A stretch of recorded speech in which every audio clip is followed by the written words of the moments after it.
आज का हमारा टॉपिक है प्रिंसिपल ऑफ बिजनेस कम्युनिकेशन। यानी अब मैं आपको बताऊंगी कि 7CS और प्रिंसिपल ऑफ बिजनेस कम्युनिकेशन क्या है। इससे पहले कि मैं वीडियो शुरू करूं, काइंडली आप लोगों से रिक्वेस्ट है कि अगर आप हमारे चैनल पर नए हैं तो हर जॉब्स की अप टू डेट के लिए अभी हमारे चैनल को सब्सक्राइब करें। चलो चलते हैं आज के लेक्चर की तरफ। The message is said to be effective. इस मैसेज को उस वक्त इफेक्टिव कह सकते हैं when the receiver understand the same meaning that the sender had intended to convey. किसी भी मैसेज को हम उस वक्त इफेक्टिव कह सकते हैं, पूरा असर कह सकते हैं, जब रिसीवर उसका वही मकसद समझे जो सेंडर उसे समझाना चाहता है। जब सेंडर उसे कोई भी मतलब समझाना चाहे और रिसीवर को सेम उसी मीनिंग के अंदर समझ आए तो ये मैसेज एक इफेक्टिव हो सकता है। और कम्युनिकेशन के प्रिंसिपल की मेन मकसद यही है कि आपको 7 रूल्स बताए जाएंगे जिसमें यही बात बताई जाएगी कि आपको मैसेज किस तरीके से देना चाहिए और किस तरह कन्वे करना चाहिए और रिसीवर इसे किस तरह इजीली समझ सकता है। For any communication in business in order to be effective, किसी भी बिजनेस में इसे इफेक्टिव कह सकते हैं। इट मस्ट हैव 7 क्वालिटीज़, इसकी 7 खसूसियात हैं। These 7 qualities are called 7CS और इफेक्टिव बिजनेस कम्युनिकेशन। किसी भी इफेक्टिव बिजनेस कम्युनिकेशन में इस 7 खसूसियात को 7CS कहते हैं। All these attribute start with alphabetic C are called 7CS। क्योंकि ये तमाम अल्फाज अल्फ़ाबेटिक C से स्टार्ट होते हैं, जो कि मैं आपको बताती हूँ। Correctness, clarity, conciseness, completeness, consideration, correctness और कोर्टिजी। ये 7 रूल्स हैं। अब मैं आपको फर्स्ट रूल बताती हूँ, इसकी थोड़ी थोड़ी डेफिनेशंस आप इसे नोट कर लीजिएगा। ये मैंने आप लोगों के लिए नोट्स बनाए हैं। और अदरवाइज़ हमारे चैनल पे आपको कंप्यूटर से रिलेटेड बहुत से कोर्स मिलेंगे। अगर आप वो सीखना चाहते हैं तो अभी हमारे चैनल को सब्सक्राइब करें। Correctness imply using the right language, यानी कि किसी भी मैसेज को सेंडर को चाहिए कि वो राइट लैंग्वेज यूज़ करे। Correct use to grammar, grammar का भी करेक्ट यूज़ करे। Spelling and punctuations and accuracy starting facts and figures।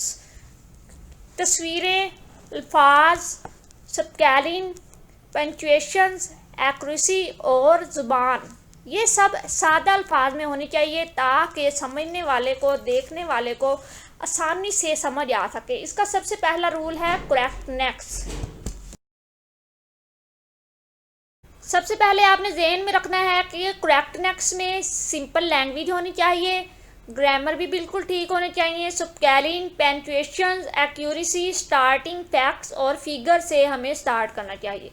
उसके बाद क्लैरिटी, ये दूसरा रूल है प्रिंसिपल ऑफ कम्युनिकेशन में। इसमें डिमांड की जाती है कि आपने जो लैंग्वेज यूज़ करनी है वो सिंपल हो, यानी पहले वाले में भी करेक्टनेस में लैंग्वेज भी सिंपल हो और ग्रामर के हिसाब से भी करेक्ट हो। इसके अंदर लैंग्वेज और सेंटेंस बिल्कुल सिंपल हो और जब भी आप मैसेज को कंपोजिंग करें, लिख के बताएं या फिर आप उसको रीड करें। इसके बाद है कंसाइजनेस, तीसरा रूल है ये इसका प्रिंसिपल ऑफ इकोनॉमिक्स का। A concise message save time as well as cost of both sender and receiver। जो कंसाइज मैसेज होता है बिल्कुल छोटे लफ्ज़ों में होता है और बहुत ही आसान लैंग्वेज में होता है ताकि समझने वाला बहुत ही बड़े बड़े पैराग्राफ देखकर एकदम से परेशान सा ना हो जाए, बल्कि उसका भी टाइम बच जाए और रिसीवर का भी टाइम, यानी कि जो मैसेज पढ़ रहा है उसका भी टाइम बचे और सेंडर का भी टाइम बचे। और कंसाइजर मैसेज के अंदर ये होता है कि मेन जो पॉइंट्स होते हैं उसे हाईलाइट्स किया जाता है, underline and highlights the main message. इसके बाद जो चौथा रूल है कंप्लीटनेस। कंप्लीटनेस में the message must be bear all necessary information to bring response that the sender deserve. यानी मैसेज को हर तरफ से कंप्लीट होना चाहिए, इंफॉर्मेशन के लिहाज से भी, और बेशक छोटा होना चाहिए लेकिन कंप्लीट होना चाहिए। The sender should answer all the question with facts and figures, और सेंडर को चाहिए कि तमाम क्वेश्चंस के आंसर बहुत ही आसान लैंग्वेज में दे दे और जो भी फैक्ट्स और फिगर्स के हिसाब से हैं। अब इसके बाद मैं आपको बताती हूँ 5वां rule, consideration in communication means understanding the human nature. इसके अंदर कंसाइडरेशन में यानी कंसाइडर, आपने खुद तसव्वुर करना है, आपने इंसान की नेचर को तसव्वुर करना है और आपने रिसीवर की जगह अपने आप को रख के देखना है कि अगर उसकी जगह मैं होता तो क्या मुझे इस लेक्चर की या इन अल्फाजों की समझ आ पाती या नहीं। उसके बाद put on self in the place of the receiver composing a message.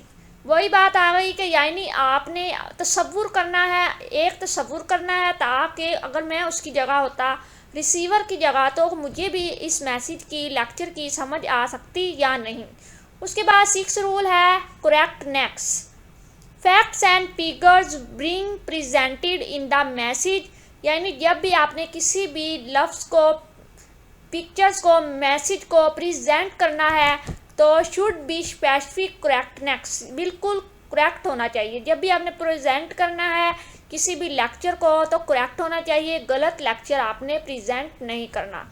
उसके बाद कोर्टिजी, इसमें भी आपने रिसीवर की फीलिंग को बिल्कुल अपनी फीलिंग समझ के आपने उसे मैसेज सेंड करना है और आपने उसकी फीलिंग देखनी है, आपने उसके साथ बिल्कुल ही सिंसियरली और बहुत ही नरम रवैया आपने इख्तियार करना है। Means the value the feeling of the receiver, the sender of the message should be sincerely be polite in message almost start and courtesy. यानी कि मैसेज स्टार्ट और एंड कोर्टिजी से ही होता है। अब मैं आपको बताती हूँ कि ये 7 रूल्स हैं।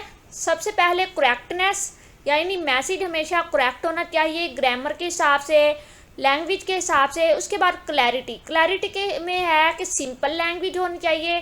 कंसाइजनेस में है कि आपका जो मैसेज है हाईलाइट होना चाहिए और इतने बड़े बड़े पैराग्राफ नहीं होने चाहिए, बिल्कुल छोटा सा मैसेज होना चाहिए ताकि समझने वाला एक बार ही देखकर अच्छी तरह समझ जाए। उसके बाद कंप्लीटनेस में आपका मैसेज अगर कुछ लफ्ज़ों में है, जिस तरह प्रेसी को हमने बना के लिखना होता है, बहुत ही बड़ी वर्डिंग में होती है, लेकिन हमने उसको टू द पॉइंट 2-3 लफ्ज़ों में प्रेसी लिखनी होती है। इसी तरह आपकी कंप्लीटनेस में यही वही अल्फाज आ गए, यानी कि आपने इतने बड़े बड़े पैराग्राफ नहीं लिखने, टू द पॉइंट बात करनी है और कंप्लीट बात करनी है 2-3 लाइनों में। उसके बाद कंसाइडरेशन, इसमें आपने तसव्वुर करना है कि आप अगर रिसीवर की जगह पे होते तो आप क्या सोचते हैं। उसके बाद करेक्टनेस, करेक्टनेस का मीनिंग ये है कि यानी कि आपने जब भी कोई प्रेजेंट करना है, कोई प्रेजेंटेशन देनी है तो आपने बिल्कुल सही देनी है। इसके बाद कोर्टिजी में, इसमें भी आपने रिसीवर की फीलिंग देखनी है और आपने देखना है कि मैं कौन सी लैंग्वेज यूज़ करूँगा या करूँगी तो उसे मेरे रिसीवर को आसानी से समझ आ सकेगी। और हमेशा ही प्रिंसिपल ऑफ कम्युनिकेशन कोर्टिसी से ही स्टार्ट भी होता है और एंड भी होता है। जो उसका सबसे मेन जो रूल है वो यही है कि आपका लहजा नरम होना चाहिए और रिसीवर को आसानी आपके लेक्चर की समझ आ सके। अल्लाह हाफिज़। वीडियो अच्छी लगे तो लाइक और शेयर ज़रूर कीजिएगा।